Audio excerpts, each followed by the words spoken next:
Física. Yeah. Olá, pessoal, tudo bem? Então, eu vou fazer mais uma vez, como as aulas estão sendo dadas por mim, porque ainda tem muito aluno com dúvidas, tá? Então, como estão sendo as atividades? Primeiro, a frequência de vocês. Vocês vão fazer a frequência pelas tarefas do centro de mídias. O que vocês têm que fazer das aulas ao vivo do centro de mídias? Assistir para responder as questões.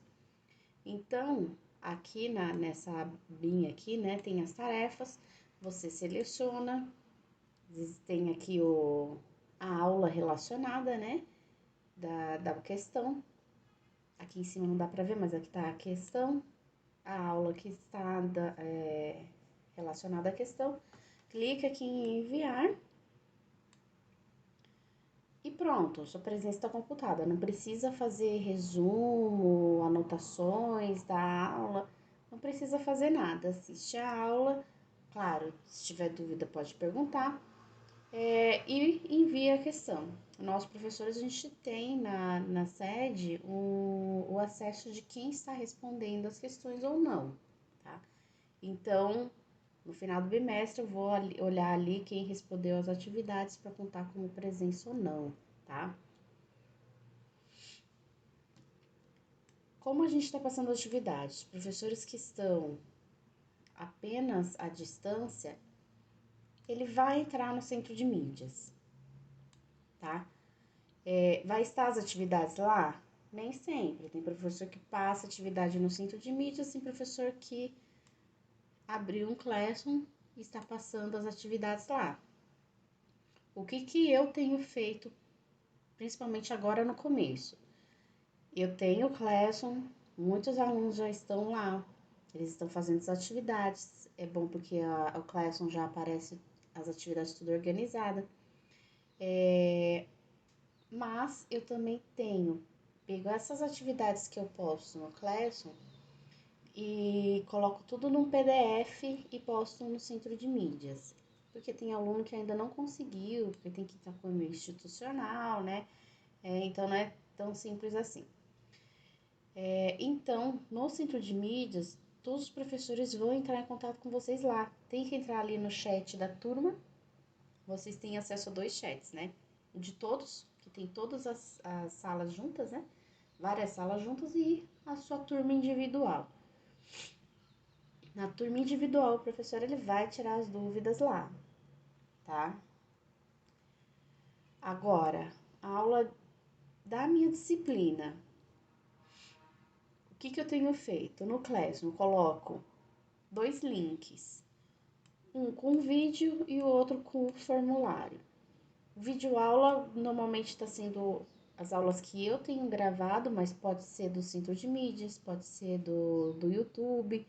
Uma aula que eu acho boa o suficiente para vocês fazerem as questões. Então, eu passo as questões do formulário. Para vocês tirarem dúvidas, vocês têm várias alternativas, né? Eu faço plantão de dúvidas no centro de mídia. Então, como eu falei, no centro de mídia estão lá os professores para tirar as dúvidas de vocês. Não exatamente só para dar aula, né? Mas também isso. Então, no centro de mídias, eu fico aberto ali. Por exemplo, agora eu estou com o centro de mídias aberto para, se de repente algum aluno tiver dúvidas, eu respondo, tá? Então, no horário que você teria aula comigo na escola, eu fico na sua turma no centro de mídias, como plantão de dúvidas, tá? Então, nós temos 2 aulas por semana, nós teremos 2 aulas que eu ficarei na turma especificamente só para tirar dúvidas de vocês, tá? É claro que eu não fico parada esperando alguém tirar a dúvida.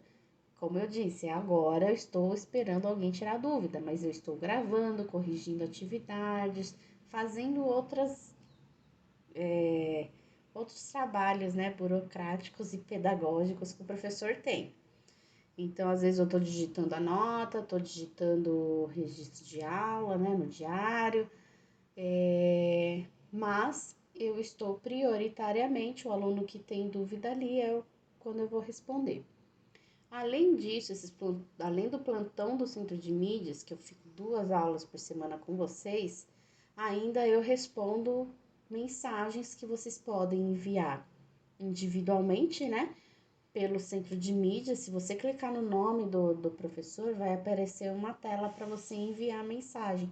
Essa mensagem vai ser enviada, uma mensagem privada. Então, vai ser diferente do chat ali da turma, tá? E essa mensagem privada é melhor do que vocês perguntarem no chat da turma, tá? Porque se terminou meu horário, por exemplo, vou ficar, eu sempre aviso, né? Vou ficar aqui até 7h45. Aí o aluno, das 5 horas da tarde, ele vai responder o que eu perguntei. Eu não vou ver, né? Porque as mensagens vão subindo, a gente perde essas mensagens. Então, o aluno que quer falar com o professor especificamente, manda uma mensagem privada. Pode ser no centro de mídias, pode ser no Classroom ou pelo WhatsApp. O WhatsApp eu mudei o número, eu avisei você, está no Classroom também. O novo número, que é aquele chip novo que o governo ofereceu, né? Então, eu vou responder apenas pelo WhatsApp do empresarial, tá? Não respondo mais alunos pelo meu WhatsApp pessoal. E qual é o horário que eu respondo as perguntas individuais de alunos? No meu horário de trabalho, tá? Não apenas naquelas 2 aulas por semana que eu faço plantão. Então, qualquer horário do meu horário de trabalho, que é de segunda e terça até as 2h30, quarta e sexta até 12h35. Na quinta-feira eu tenho a TPC de manhã também até 12h35. Então pode ser que eu responda, mas pode ser que não, porque às vezes eu estou em reunião e não dá para responder na hora, né? Ou no dia. Então quinta-feira eu não garanto, tá? Mas aos outros dias, qualquer horário desses que vocês me enviam mensagem, eu vou responder. Aí tem aluno que me envia mensagem depois desses horários. Eu vou responder no dia seguinte, no meu horário de trabalho. Não adianta me enviar mensagens de dúvidas, por exemplo, tenho uma atividade para entregar segunda-feira. Aí, segunda-feira à tarde, o aluno vai ver a aula e vai ver que não consegue fazer as atividades. Eu não estarei respondendo, não estarei disponível depois das 2h30, né? Se for segunda-feira. Então, segunda-feira, você tem até 2h30 para tirar dúvidas comigo. Depois disso, é você que tem que se virar, né? O estudo à distância é bom porque você tem o seu tempo organizado, cada específico, individual, mas eu não vou responder o horário que você quer, né? É só no meu horário de trabalho. Então, o aluno que está estudando de madrugada me envia mensagem de madrugada, eu só vou responder lá 7 horas da manhã, eu já começo, ou até um pouquinho antes, eu começo a responder os alunos, tá? Então, se organizem nas atividades para tirar as dúvidas nesses horários aqui. No horário de vocês é de manhã, né? Vocês querem estudar à noite? Tudo bem. Então estude antes, faça as atividades antes e se ficar alguma dúvida no dia seguinte eu respondo as dúvidas. Vocês até podem enviar a mensagem, não tenho problema com isso, que eu deixo silencioso no meu celular mesmo. Então, vocês podem me enviar mensagens fora disso, mas eu não vou responder na hora, tá? Vai ser só depois. Então, isso tudo para vocês tirarem dúvidas. Vocês têm o chat da turma, 2 aulas por semana. As atividades que eu passo, normalmente eu deixo mais de uma semana, eu deixo uns 8, 9 dias para vocês responderem. Então, dá para fazer o plantão de dúvidas em todas as turmas. Além disso, todos os dias, com exceção de quinta-feira, né? De manhã, principalmente, eu respondo as mensagens particulares. Depois do prazo de entrega, eu libero a correção. A correção vai por e-mail com a atividade que você respondeu, as questões que você respondeu, as que estão corretas, as que estão erradas, a sua nota. E também eu posto um vídeo corrigindo questão por questão para ver se você ficou com alguma dúvida, não sabe por que que deu aquela resposta, porque no e-mail só vai qual é a resposta errada, qual que você errou e qual que é a resposta correta. No vídeo eu vou explicar direitinho por que que aquela lei é a correta, tá? A partir de agora, a partir dessa aula 3, as atividades atrasadas vai valer metade da nota, vale menos pontos, tá? Vocês, eu acredito que vocês entendam, né? Porque depois do prazo de entrega eu libero a correção e depois de ter a resposta divulgada, não tem nem sentido ter a mesma nota do que os alunos que fizeram na garra, né? Fizeram ali as atividades individualmente por si mesmo, né? Então, a atividade atrasada vale menos pontos, eu já divulguei a resposta, então não tem por que valer a mesma quantidade, tá? Bom, agora com relação aos formulários, deixa eu mostrar para vocês. Então, tá aqui o formulário da aula 3 do terceiro ano. Vou mostrar aqui as configurações. Como que eu deixo a configuração? Colocar endereços de e-mail, limitar uma resposta, e daí o aluno tem que fazer login no Google. Eu posso exigir que o aluno envie mensagem pelo e-mail institucional, envie o formulário pelo e-mail institucional.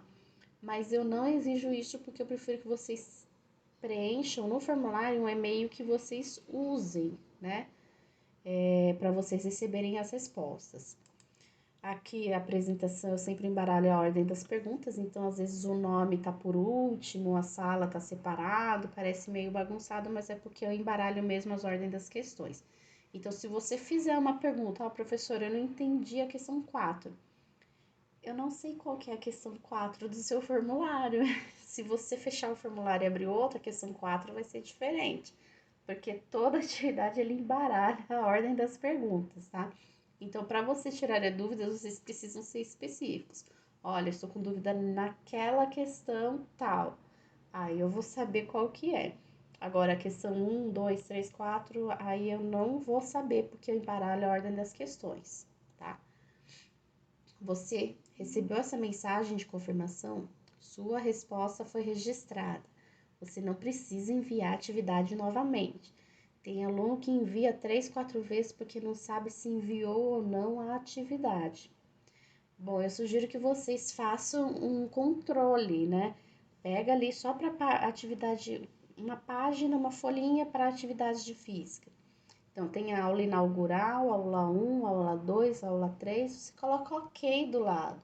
Você já enviou, já deu a resposta aqui de registrado, você não precisa enviar a questão novamente, tá? O formulário novamente. Tá registrado, não precisa fazer de novo, tá?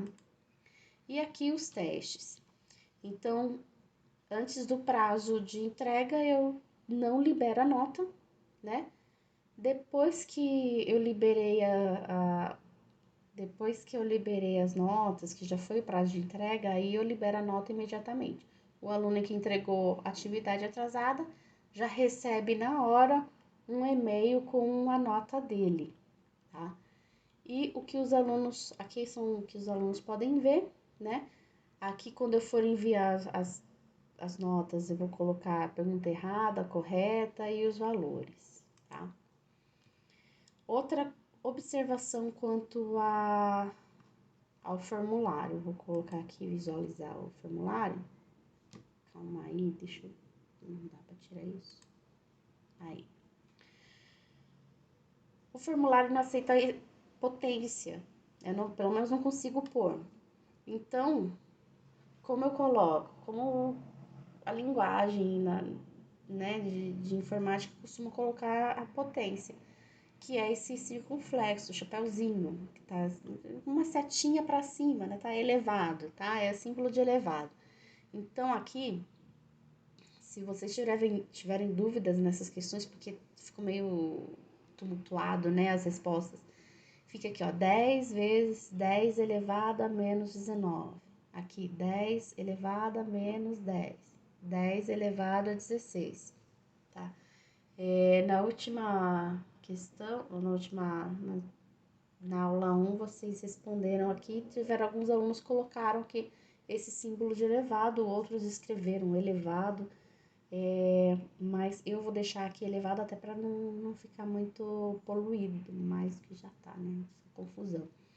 Então, nessas respostas aqui, vai ficar aqui, olha, 10 elevado a menos 19, tá? Então, eu não consigo colocar a potência aqui, essa parte ruim do formulário, né? Se tivesse potência, seria bom. Eu vou mostrar aqui para vocês um formulário que vocês já responderam, a aula 1, né, que era de revisão. Tanto do primeiro e do segundo ano, eu sempre começo com revisão, tá? De unidades, né? E aqui foram 114 alunos que responderam, são todos os terceiros, então ainda tem mais alunos para responder. No formulário ele coloca aqui como o desempenho dos alunos, né? Então aqui a maioria foi como eu achei que seria, né?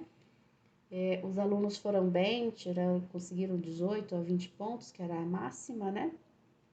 Mas teve alguns alunos, aqui um grupinho de alunos que tiraram nota baixa, que para mim foi porque não respondeu de qualquer jeito, porque não é possível que o aluno não saiba, não conseguiu responder as potências de 10, ou não sabe como responder o formulário, ou não quis responder qualquer coisa, né? Mas a maioria foi bem. E o meu controle de atividades, como que eu faço? Bom, as atividades eles colocam aqui numa planilha, olha. Você coloca aqui, ó, ver respostas nas planilhas. Então, eu abri aqui. Vai aparecer data e hora que vocês enviaram a atividade, o e-mail que vocês colocaram, quantos pontos vocês tiraram, o nome e daí todas as alternativas que vocês colocaram.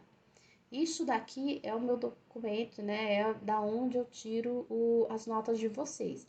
Não é pelo Classroom, não é pelo centro de mídias que vocês entregam, é pelo formulário, né? Por essa planilha. Então, aqui, só para vocês terem ideia, né? São mais de 100 alunos, né? Tá aqui, tá separadinho, tá pintado, eu já anotei as notas, já digitei na sede, tá? O que está pintado entregou no dia, o que tá em vermelho aqui entregou atrasado, o que tá preto aqui é porque eu ainda não anotei, né? Ele entregou depois da minha última correção, tá? Bom, gente, é isso. Eu espero que vocês acessem o Classroom. O Classroom, ele aparece todas as atividades ali, tudo organizado, né? Então, fica mais fácil vocês saberem qual atividade vocês entregaram ou não, tá? Então, agora a gente vai para a aula, tá? Então, vamos a continuar a matéria, né? E o que a gente viu na semana passada? Como passa a carga de um corpo para outro, né? Os processos de eletrização. Então, a gente viu que são os elétrons que se movimentam na matéria, os prótons ficam paradinhos lá no núcleo do átomo, né? Os elétrons se movimentam. Pode ser que o próton se movimente em eventos extremos, né? Tipo uma bomba nuclear, os prótons se movimentam. Então, a gente vai ver que essa carga que passa de um corpo para outro, né, a carga positiva do próton, a carga negativa do elétron, tem uma quantidade, tem um valor, tá? Você sabe que um próton tem a mesma quantidade de carga do elétron, porque o positivo do próton vai neutralizar o negativo do elétron, né? Um corpo é neutro quando tem a mesma quantidade de prótons e elétrons. Então, a quantidade do próton ou do elétron são iguais, tem a mesma quantidade, que a gente chama de carga elementar. A carga elementar é aquela quantidade de um próton que é igual de um elétron, né? A diferença é que próton é positivo e elétron é negativo. Então, um próton e um elétron, eles possuem cargas de sinais contrários, mas a quantidade é a mesma. Qual é a quantidade? 1,6 vezes 10 a menos 19 Coulomb. Coulomb, que é a nova unidade que a gente vai conhecer, né? É a unidade de carga, tá? 10 elevado a menos 19. O que isso significa? Lembra que eu passei potências e passei múltiplos e submúltiplos para vocês não se assustarem com esses valores, né? Bom, 10 elevado a menos 19 significa que está dividindo, né, 1,6 dividido, esse sinal negativo, o expoente negativo, lembra dos submúltiplos, que é aquele que diminui o valor? Submúltiplo é aquele que vai dividir o valor. Então, 10 elevado a 1,6 dividido por 10, 19 vezes. Então, vai dar 0,00, vai ter 18 zeros e daí o 16, tá? Então, vai dar um número muito pequeno. A carga de um próton ou um elétron é uma quantidade minúscula. Isso significa esse valor, 10 a menos 19, é um valor muito pequeno, tá? Isso é a carga de um próton ou um elétron. Então, quando a gente fala de carga, quando fala Coulomb, é normal a gente ter os valores de nanocoulomb, microcoulomb, milicoulomb, porque são valores sempre pequenos, tá? Apesar da quantidade de um corpo ter uma quantidade gigantesca de elétrons ou prótons, 10 a menos 19 tá muito acima disso, né? Então, qual a diferença do próton? Ele é positivo, o elétron, a carga vai ser negativa. Esse menos 19 aqui não muda o sinal, gente. Elétron e próton vai ter o 10 a menos 19. Não significa que o valor é negativo, significa que está dividindo 19 vezes por 10, tá? Então, não confundam esse sinal negativo aqui com este sinal negativo aqui. São coisas diferentes, tá? Então, você sabe que a carga de elétron é negativa, a carga do próton é positiva, vai ser 1,6 vezes 10 a menos 19, essa carga elementar. E a notícia boa para Enem vestibulares é que ele dá esse valor se precisar, tá? Precisa ficar decorando, apesar de a gente vai usar várias vezes, pode ser que vocês decorem, né? Então, como que calcula a quantidade de carga de um corpo? Você sabe que cada elétron tem, ou cada próton tem essa quantidade de carga. Então, como você calcula a quantidade de carga? Você multiplica por esse valor aqui, quantos elétrons, quantos prótons eles têm em excesso. Lembra que a quantidade de carga, um corpo está carregado se ele tem excesso ou de prótons ou excesso de elétrons, né? Então, se ele tem excesso de elétrons, ele tem carga negativa. Se ele tem falta de elétrons ou excesso de prótons, ele tem carga positiva. Então, para calcular a quantidade de carga, por exemplo, um corpo tem 2 elétrons em excesso. Qual que é a quantidade de carga desse corpo? Vai ser 2, esse é o número de carga, 2 elétrons. 2 vezes, ou aqui, 2 vezes a carga elementar, que vai ser sempre esse valor, isso daqui não vai mudar. Para descobrir a quantidade de carga, você só vê quantos elétrons, quantos prótons ele tem em excesso e multiplica por esse valor aqui. 2 vezes 1,6 vezes 10 a menos 19 dá quanto? 2 vezes 1,6 dá 3,2. E a potência você copia, 10 elevado a menos 19 Coulomb, que é a unidade de carga. Então, 2 elétrons ou 2 prótons dá 3,2. Se for elétrons... Gente, é muito ruim escrever com mouse, já Se for elétrons, aí vai ser negativo. Você coloca menos 3,2 vezes 10 a menos 19, porque são elétrons, tá? Agora, a gente vai fazer a conta de duas maneiras. Calcular a quantidade de carga ou calcular o número de carga, calcular o N. Para calcular o N, esse E aqui passa dividindo, então vai ficar carga dividido por E, tá? Eu vou fazer os exemplos aqui, não se assustem, eu vou fazer, tá? Exemplos. Para calcular a quantidade de carga é essa fórmula aqui. Quantos elétrons ou prótons tem multiplicado por esse valor que não muda, que é a da carga elementar. Então, o primeiro exemplo, calcule a quantidade de carga de um corpo que possui excesso de elétrons. Se ele tem excesso de elétrons, você sabe que a carga dele é negativa, né? A fórmula aqui, se for elétrons ou prótons, vai ser a mesma. Você nem precisa se preocupar com carga negativa no começo. Pode fazer como se fosse positivo mesmo. Então, ele deu uma quantidade gigantesca de elétrons. E normalmente é assim, né? Um objeto tem bilhões e bilhões de prótons e elétrons. Então, você pode retirar bilhões e bilhões de prótons ou elétrons tranquilamente, tá? Então, 2 vezes 10 elevado a 20 elétrons, esse é o valor do N, é a quantidade de carga, número de carga. Quantidade de carga é outra coisa, né? Número de carga, é esse N aqui, 2 vezes 10 a 20. Multiplica por esse valor aqui que não muda, 1,6 vezes 10 a menos 19. Então, aqui tá o N e aqui tá o E, a carga elementar. Você vai multiplicar os dois. Como que vai ficar essa conta? Bom, eu não fiz aqui o exemplo para 2 elétrons, só multiplicar 2 pelo 1,6. Então, como que vai ficar aqui? Mesma coisa, 2 vezes 1,6, que dá 3,2. E você vai multiplicar potência com potência. Você separa essa conta em duas partes. Número com número, potência com potência. A resposta vai ser como? Um número e uma potência, tá? Vai ser sempre assim. Nem precisa colocar em notação científica. Eu não vou exigir isso de vocês. Eu quero a resposta de um número e uma potência. É isso, tá? Então, multiplicar 2 vezes 1,6, vocês sabem a resposta. 10 elevado a 20 vezes 10 a menos 19. Como é que fica?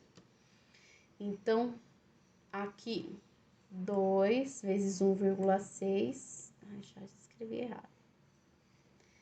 Deixa eu apagar aqui. 2 vezes 1,6 dá 3,2. E potência vezes potência. Multiplicação de potência de mesma base, conserva a base, que é 10. Opa, coloquei igual aqui. Calma aí.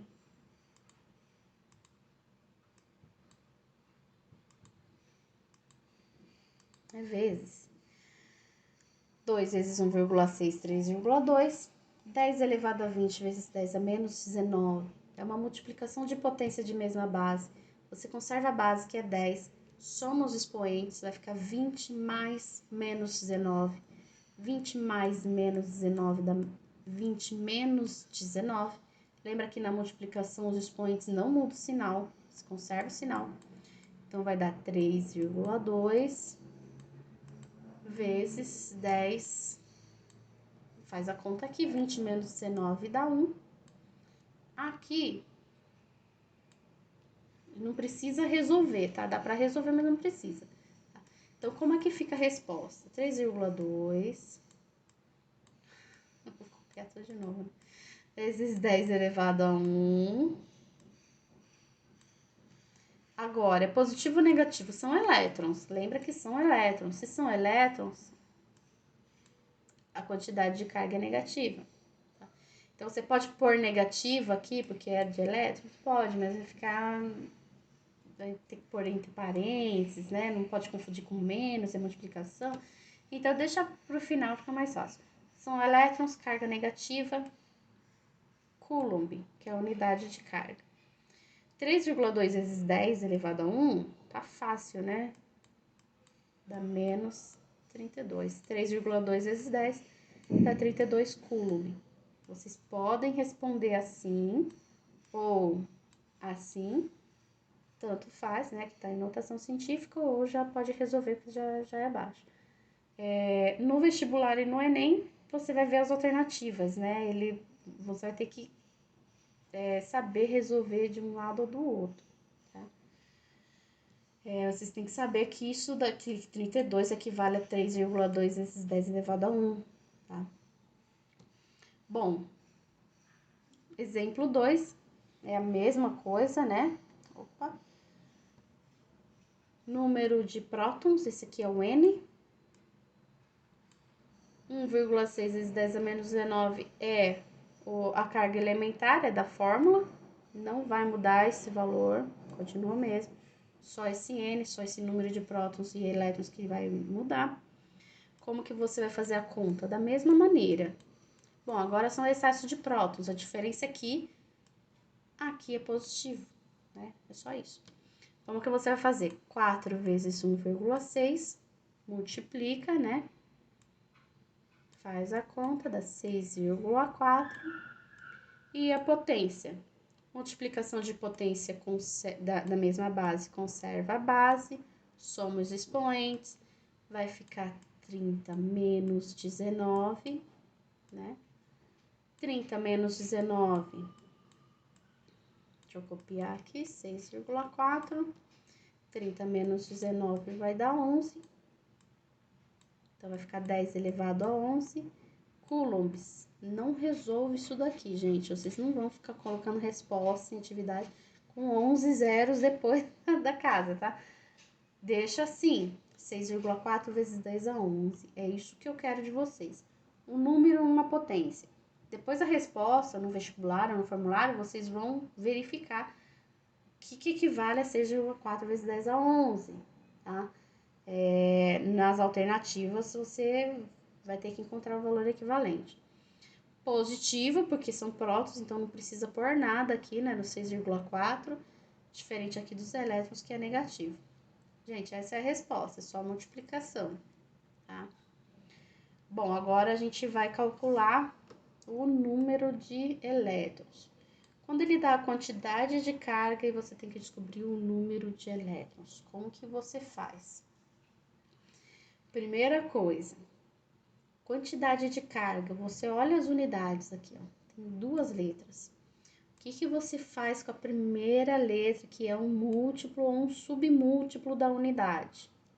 Transforma. Lembra que eu pedi para vocês terem em mãos aquela tabelinha de múltiplos e submúltiplos, né? Vocês vão consultar o ano inteiro. Então, a partir de agora, qualquer unidade de física que vocês verem pela frente tem duas letras, a primeira letra você vai substituir. Não pode deixar de ver essa letrinha aí, substituir pela potência dele, tá? Então, milicoulomb. Mili significa 10 elevado a menos 3. É esse valor que você vai usar, não vai ser só 320. Você vai usar o 320 vezes 10 elevado a menos 3. Ele quer saber o número de carga. A carga, ela é negativa. O que isso significa? Na fórmula você nem precisa pôr. Significa que tem excesso de elétrons. Então, esse número de carga vai ser o número de elétrons que vocês vão calcular. Não precisa pôr na conta, que só vai poluir ali a conta, né? Então, como é que fica a quantidade de carga dividido pela carga elementar? Esse valor aqui não muda. 1,6 vezes 10 a menos 19. O que vai mudar é sempre esse valor aqui, que é 320 vezes 10 a menos 3. É negativo porque são elétrons, mas não precisa pôr isso aqui agora. Como que você vai fazer essa conta? Divide essa conta em duas partes. Número com número, potência com potência. 320 dividido por 1,6, que dá 200. Divisão de potência de mesma base. Vou fazer aqui a continha com a divisão. Conserva a base. Você pega o de cima, que não muda o sinal, e inverte o sinal do de baixo, porque Porque você pega o de cima menos o que tá embaixo. Você subtrai os expoentes. Divisão de potência de mesma base. Conserva a base, subtrai os expoentes. O de cima menos o que tá embaixo, que é menos 19.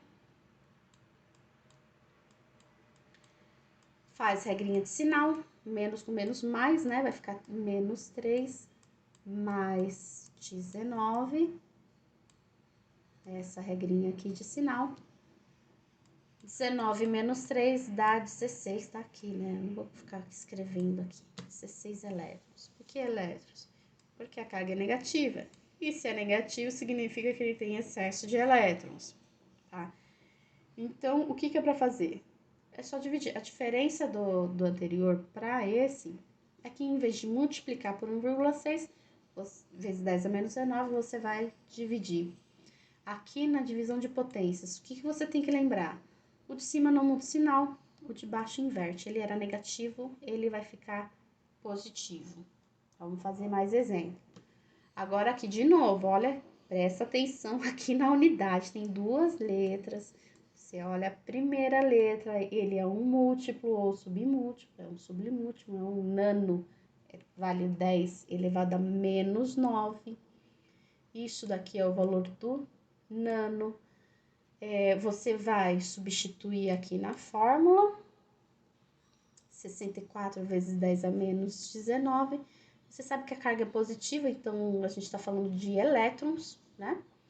Você vai dividir por esse valor aqui, 1,6 vezes 10 a menos 19. Divide a conta em duas partes. 64 dividido por 1,6 dá 40. Divisão de potência de mesma base, conserva a base, subtrai os expoentes, vai ficar menos 9 mais 19. Por que mais 19? Por causa disso daqui, menos com menos mais. Então, o que está embaixo sempre inverte o sinal do expoente. Se é negativo, ele vai para cima positivo. O que está em cima não muda o sinal, tá? O que muda o sinal é o que está embaixo, na divisão. 19 menos 9 dá 10, né? Essa é a resposta. Coloquei aqui. Menos 9 mais 19 dá 10. Elétrons? Não, tá errado aqui. Por quê? A carga não é negativa para ser elétron, a carga é positiva. Então, não são elétrons, são prótons.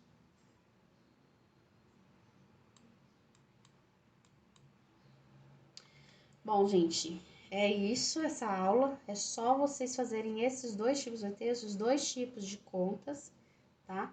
Se eu não me engano, tem uma questão conceitual. Então, só esses dois tipos de contas para vocês treinarem um pouquinho. Prestem atenção nas unidades, prestem atenção se são prótons, carga positiva, se são elétrons, carga negativa, tá? Então, é só isso que vocês vão fazer essa semana, tá? Vamos com calma nas contas.